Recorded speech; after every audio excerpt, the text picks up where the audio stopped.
हाँ बच्चों देखिए, अभी हम लोगों ने पिछले अध्याय में प्रतिलोम त्रिकोणमिति फलन के पेपर के पैटर्न पर मोस्ट इंपॉर्टेंट क्वेश्चन को सॉल्व किए थे। आज अब हम आपको दूसरा चैप्टर पढ़ाने वाले हैं, आव्यूह यानी मैट्रिक्स पढ़ाने वाले हैं। और हम लोग मैट्रिक्स चैप्टर यानी आव्यूह से पेपर के पैटर्न पे जितने इंपॉर्टेंट क्वेश्चन है हम आपको वो कराएंगे। जैसे हमने प्रतिलोम त्रिकोणमिति फलन का कराया था, वैसे ही अब हम आपको आव्यूह चैप्टर का करा रहे हैं। मोस्ट इंपॉर्टेंट क्वेश्चन जो हमारे बोर्ड पेपर 2025 के लिए जो सबसे बेस्ट साबित होंगे। तो आइए आज हम आप सबको आव्यूह पढ़ाते हैं। तो आप आव्यूह को अच्छे से समझेंगे और समझने का प्रयास भी करेंगे। जो लोग अगर थोड़ी सी दिक्कत आएगी तो आप हमें कमेंट में जरूर करके बताइएगा। आज हम आपको आव्यूह पढ़ाने चल रहे हैं, ठीक है। पहले हम आपको आव्यूह का डेफिनेशन और आव्यूह का टाइप बताएंगे, फिर हम अब आपको आव्यूह से रिलेटेड क्वेश्चन कराएंगे। जो कि आप जानते हैं आव्यूह के जस्ट बाद का चैप्टर हम आपको शारीरिक पढ़ाएंगे। आव्यूह और शारीरिक चैप्टर का आपस में काफ़ी मेथड सेम है। तो हम लोग आव्यूह को जब जितना अच्छा पढ़ेंगे हमारा शारीरिक उतना अच्छा चैप्टर जाएगा। तो हम लोग आव्यूह को पढ़ाने चल रहे हैं, आप आव्यूह को पहले अच्छे से समझिएगा। आइए देखते हैं आव्यूह क्या चीज़ है। तो सबसे पहले अगर आप देखेंगे तो हम लोग पढ़ेंगे आव्यूह। सबसे पहले हम लोग पढ़ेंगे आव्यूह मैट्रिक्स। तो सबसे पहला बात आता है आव्यूह किसे कहते हैं। सबसे पहली बात आती है आव्यूह किसे कहते हैं। यम पंक्ति और यन स्तंभ की जो ऐसी क्षैतिज होती है उनको हम लोग पंक्ति बोलते हैं, और जो ऐसे ऊपर की होते हैं हम उनको स्तंभ बोलते हैं। क्या बोलते हैं? स्तंभ। जिसे हम लोग क्लास 9 और 10 में पढ़ते थे। एक को हम लोग हॉरिजॉन्टल बोलते थे, हॉरिजॉन्टल एक्सिस, और एक को बोलते थे वर्टिकल एक्सिस। हिंदी में क्षैतिज रेखा, और उसको बोलते थे ऊर्ध्वाधर रेखा। उसी क्षैतिज को हम लोग आव्यूह में पंक्ति बोलते हैं और ऊर्ध्वाधर को स्तंभ बोलते हैं। तो आप देखेंगे यम पंक्ति और यन स्तंभ की आयताकार सारणी को, जब यम पंक्ति और एन स्तंभ होता है एक आयताकार सारणी बनती है। आयताकार सारणी को आव्यूह, क्या आव्यूह या यम गुणे एन कोटि का आव्यूह कहते हैं। तो नॉर्मली सी बात है कि यम पंक्ति और यन स्तंभ को मिलाकर जो आयताकार सारणी प्राप्त होती है उसी को आव्यूह कहते हैं। क्या कहते हैं? आव्यूह। आव्यूह की टाइप विभिन्न प्रकार के हैं। आव्यूह जो हमारा है वो विभिन्न प्रकार का है। उनमें से पहला आव्यूह है क्षैतिज आव्यूह। कौन सा आव्यूह? क्षैतिज आव्यूह। जिस आव्यूह में पंक्तियों की संख्या स्तंभों से कम हो, यानी ऐसा आव्यूह जिसमें पंक्तियों की जो संख्या है वो स्तंभ से कम हो, उसे क्षैतिज आव्यूह कहते हैं। उसे क्या कहते हैं? क्षैतिज आव्यूह कहते हैं। जिस आव्यूह में पंक्तियों की संख्या स्तंभों से कम हो उसे क्षैतिज आव्यूह कहते हैं। जैसे देखिए एक पंक्ति और दो पंक्ति है, स्तंभ 3 है, 1 2 3। तो पंक्तियों की संख्या 2 है और स्तंभ की संख्या 3 है। तो पंक्ति की संख्या स्तंभ से कम है, क्योंकि स्तंभ में 3 है और पंक्ति में 2 है। अगर पंक्ति की संख्या कम है, स्तंभ की संख्या अगर ज्यादा है, तो कौन सा आव्यूह कहलाएगा? क्षैतिज आव्यूह कहलाएगा। कौन सा आव्यूह कहलाएगा? क्षैतिज आव्यूह कहलाएगा। अगला है ऊर्ध्वाधर आव्यूह। अगला है ऊर्ध्वाधर आव्यूह। जिस आव्यूह में पंक्तियों की संख्या स्तंभों से अधिक हो। पिछले क्वेश्चन में स्तंभों से कम था तो हमने क्षैतिज बोल दिया था। इस बार पंक्तियों की संख्या स्तंभों से अगर अधिक होती है हम उसे ऊर्ध्वाधर आव्यूह कहते हैं। क्या कहते हैं? ऊर्ध्वाधर आव्यूह। एक पंक्ति, दो पंक्ति, 3 पंक्ति और 4 पंक्ति है। स्तंभ 1 2 3 स्तंभ है। यहाँ पे पंक्तियों की संख्या ज्यादा है, और स्तंभ की संख्या कम है, इसलिए कौन सी आव्यूह है? ऊर्ध्वाधर आव्यूह है। नॉर्मली सी बात याद रखिएगा, जब स्तंभ की संख्या कम है और ऊर्ध्वाधर ज्यादा है तो क्षैतिज है, और जब पंक्तियों की संख्या ज्यादा और ऊर्ध्वाधर कम है तो हमारा क्या कहलाएगा? ऊर्ध्वाधर आव्यूह कहलाएगा। अगला आव्यूह है वर्ग आव्यूह। अगला है वर्ग आव्यूह। जिस आव्यूह में पंक्ति और स्तंभ दोनों बराबर हों, जिस आव्यूह में पंक्ति और स्तंभ दोनों बराबर होंगे उन्हें हम लोग बोलेंगे वर्ग आव्यूह कहेंगे। जैसे देखिए, एक पंक्ति दो पंक्ति, एक स्तंभ दो स्तंभ, यहाँ पे पंक्ति और स्तंभ दोनों बराबर है। एक पंक्ति दो पंक्ति तीन पंक्ति, एक स्तंभ दो स्तंभ तीन स्तंभ, तो यानी वह आव्यूह जिनकी पंक्ति और स्तंभ दोनों बराबर हैं हम उन्हें बोलते हैं वर्ग आव्यूह। क्या बोलते हैं? वर्ग आव्यूह बोलते हैं। अगला आता है इंपॉर्टेंट आव्यूह है हमारे लिए, इकाई या तत्समक आव्यूह। इकाई या तत्समक आव्यूह जिस वर्ग आव्यूह के मुख्य विकर्ण के सभी तत्व, मुख्य विकर्ण के सभी तत्व इकाई हो तथा शेष सभी तत्व शून्य हो उसे इकाई या तत्समक आव्यूह कहते हैं। यानी कहने का मतलब है भैया, वह आव्यूह जिसका मुख्य विकर्ण इकाई हो, मतलब एक हो, बाकी शेष तत्व अगर शून्य है तो उसे हम लोग बोलते हैं तत्समक आव्यूह, जिसे आई से प्रदर्शित करते हैं। किससे प्रदर्शित करते हैं? आई से। मुख्य विकर्ण इकाई है, शेष तत्व अगर शून्य है हम लोग उसे बोलते हैं तत्समक आव्यूह बोलते हैं। अगला होता है भैया पंक्ति आव्यूह। क्या होता है? पंक्ति आव्यूह। पंक्ति आव्यूह में होता है भैया वह तत्व जो सिर्फ एक पंक्ति में होता है, वह आव्यूह जिसका सभी तत्व एक पंक्ति में होता है हम उसे पंक्ति आव्यूह बोलते हैं। क्या बोलते हैं? पंक्ति आव्यूह। अगला होता है क्षैतिज आव्यूह।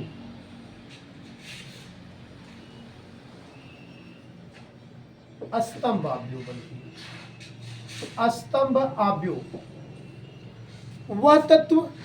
वह आव्यूह जिसके सभी तत्व एक स्तंभ में हो। अगर एक पंक्ति में है तो उसको पंक्ति आव्यूह बोलेंगे। अगर एक स्तंभ में है, सभी तत्व अगर एक स्तंभ में है हम लोग उसे क्या बोलेंगे? स्तंभ आव्यूह बोलेंगे।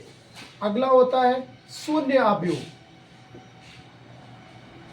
शून्य आव्यूह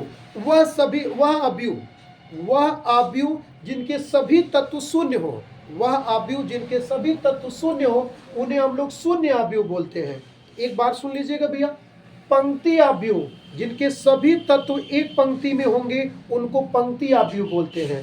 स्तंभ आव्यूह वह आव्यूह जिनके सभी तत्व एक स्तंभ में होंगे हम उन्हें स्तंभ आव्यूह कहते हैं। शून्य आव्यूह वह आव्यूह जिनके सभी तत्व शून्य होते हैं वो शून्य आव्यूह कहते हैं।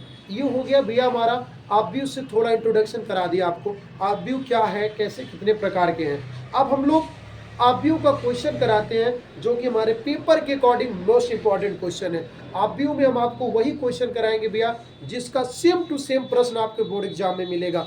अंक थोड़ा सा चेंज हो जाएगा मगर मेथड और पैटर्न जो हमारा रहेगा आपके बोर्ड एग्जाम में 100% मिलेगा। आप इसको लिख के चलिएगा, आप इसको नोट करेंगे, फिर हम आपको क्वेश्चन आगे करा रहे हैं।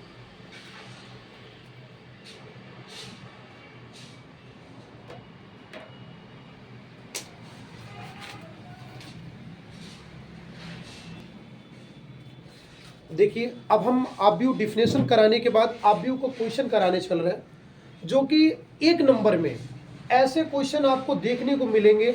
हम आपको 2-4 क्वेश्चन लगातार करवा रहे हैं जो कि आव्यूह चैप्टर से रहेंगे। 1 या 2 नंबर आपका एग्जाम में 100% क्वेश्चन आता है और आपका एकदम क्लियर हो जाएगा 1 से 2 नंबर। आइए, पहला क्वेश्चन हमारे सामने उतारा गया है, 4x 3 5 y z 1 5 में x, y, z का मान ज्ञात कीजिए।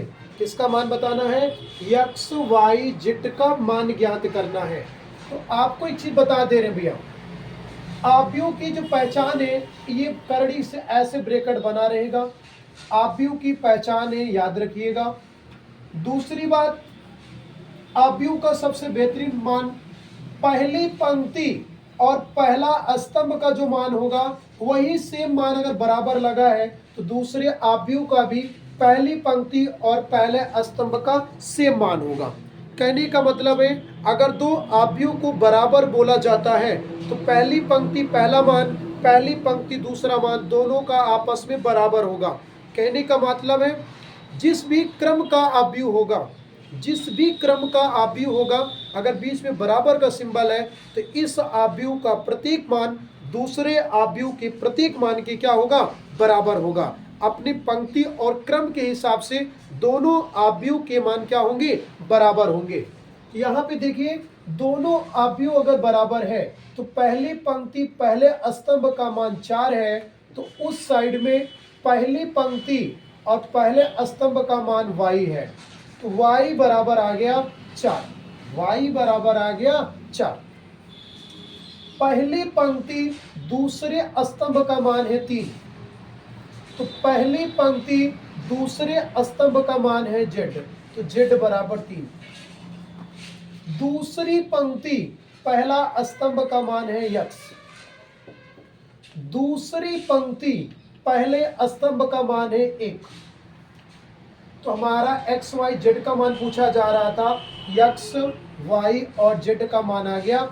और दूसरी पंक्ति दूसरा स्तंभ 5 है, तो दूसरी पंक्ति दूसरा स्तंभ 5 है। तो इस तरीके से आप लोग मान को निकालेंगे, इसको नोट करिए। फिर हम अगला क्वेश्चन करा रहे हैं आपको।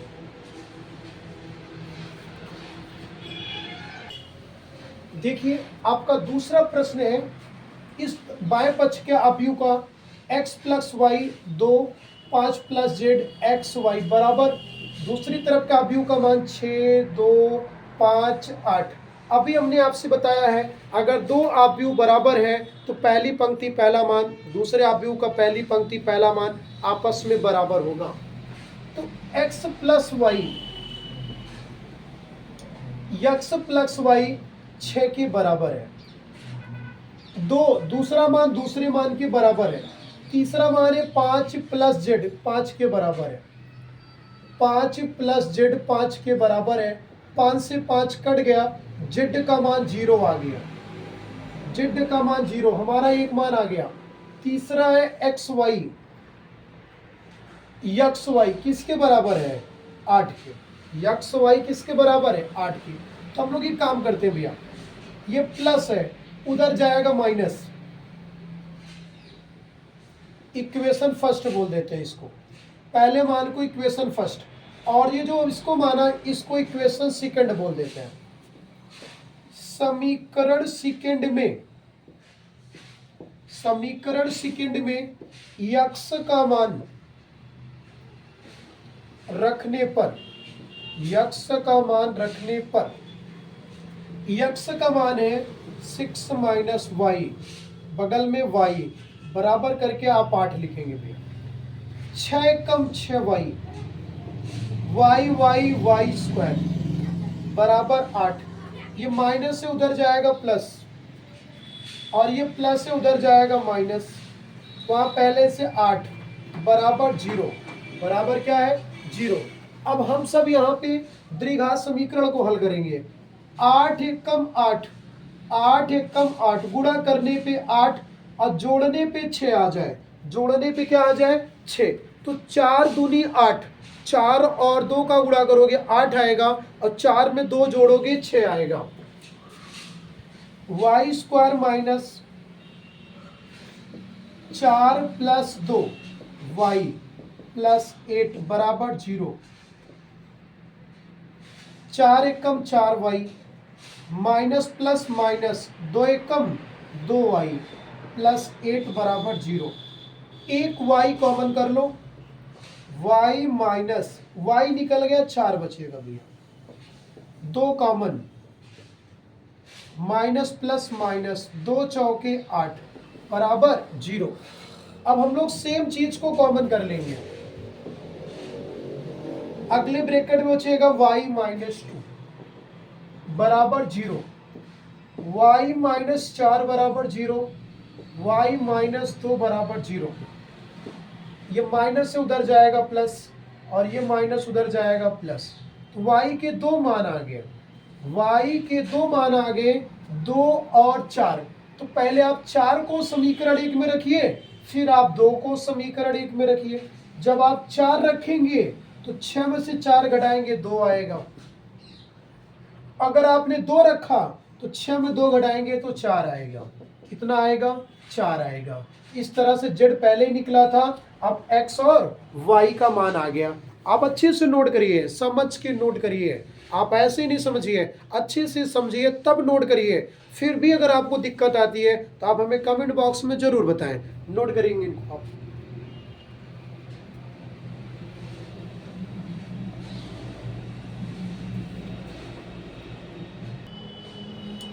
अगला क्वेश्चन आप लोग देखेंगे। अभी हमने 2 क्वेश्चन कराया आपको, एक्स वाई और जेड की वैल्यू निकाल रहे थे, जो कि बेहद आसान तरीके से निकलता है। यहाँ का हर चीज हर मान के बराबर होता है, आप भी उस एकदम जस्ट सामने अपने क्रम के हिसाब से बराबर होता है। आइए हम लोग क्वेश्चन देखते हैं। X plus y plus z, x z y z बराबर 9, 5, 7। तो पहला मान पहले मान के बराबर है, x plus y plus z बराबर 9। इक्वेशन फर्स्ट है x प्लस जेड बराबर 5।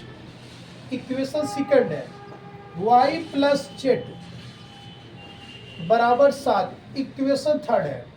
हमने क्या किया, पहले मान को पहले के बराबर, दूसरे मान को दूसरे के बराबर, तीसरे मान को तीसरे के बराबर कर दिया। अब आप सब समीकरण 1, 2 और 3 को हल करके x, y और z का मान निकालेंगे। हम सब देखते हैं समीकरण 1 में 2 को घटा दिया जाए। समीकरण 1 में 2 को घटा दिया जाए, प्लस का माइनस, प्लस का माइनस, माइनस। x से x कट गया, z से z कट गया, y 9 में से 5 घटाएंगे 4, हमारा y का मान आ गया। समीकरण 1 में से 3 को घटा दो। हम इस तरह देख रहे हैं, घटाने पे y से y कट रहा, z से z कट रहा, बराबर 9 बराबर 7। जैसे ही घटाएंगे प्लस का माइनस, प्लस का माइनस, माइनस, x बचेगा। 9 में से 7 घटाएंगे 2, 9 में से 7 घटाएंगे 2, तो हमारा x की वैल्यू आ जाएगी। अब एक कम क्या करते हैं, x और y हमको पता चल गया, अब हमको चाहिए z। अब हमें चाहिए z, चाहे हम समीकरण 1 में जाए, चाहे 2 में जाए, चाहे 3 में जाए, कहीं भी जाइए आपका आंसर आ जाएगा भैया। तो समीकरण 2 से 2 में क्या है, x प्लस जेड बराबर 5। तो x की वैल्यू 2 है,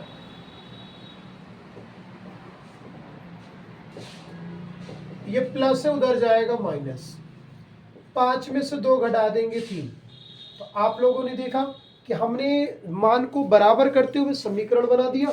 समीकरण 1 में से 2 को घटा दिया, फिर 1 में से 3 को घटा दिया, फिर x की और y का मान हमें पता चल गया। तो x का मान हमने उठा के समीकरण 2 में रख दिया। अगर मैं y का मान रखता तब भी z आता, हमने x रख दिया तब भी z आ गया।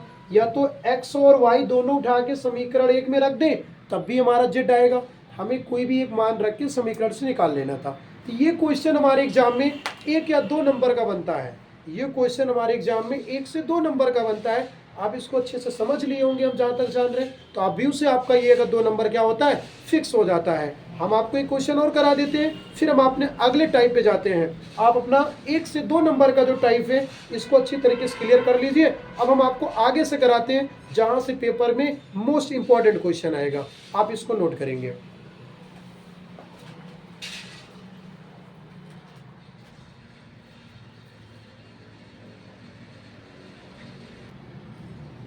आइए हम आपको एक क्वेश्चन और करा देते हैं भैया। इस क्वेश्चन को आप लोग कर लेंगे, फिर हम आपको अगले टॉपिक का क्वेश्चन कराएंगे। आइए एक क्वेश्चन और देखते हैं, एक्स वाई जेड के संबंधित सेम सवाल रखा गया। बैक वाले पिछला सवाल पढ़ाया हो उससे सेम सवाल है ये। तो पहले मान को पहले मान के बराबर, दूसरे मान को दूसरे मान के बराबर,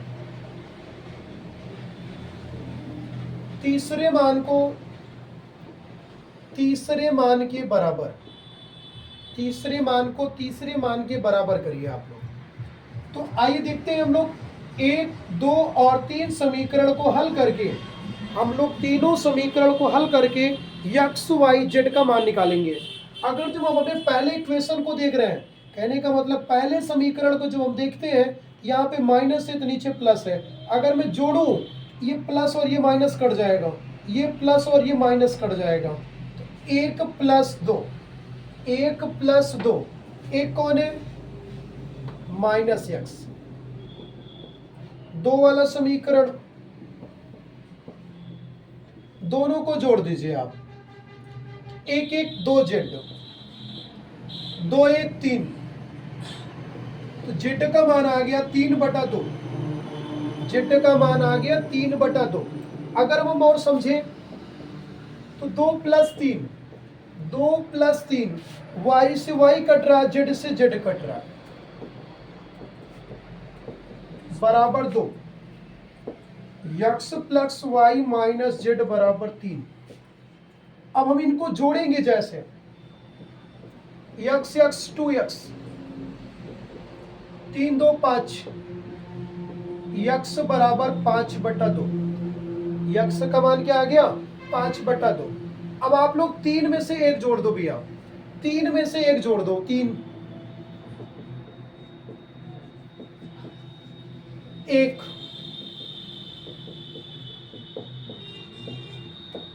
3 में से 1 जोड़ दो,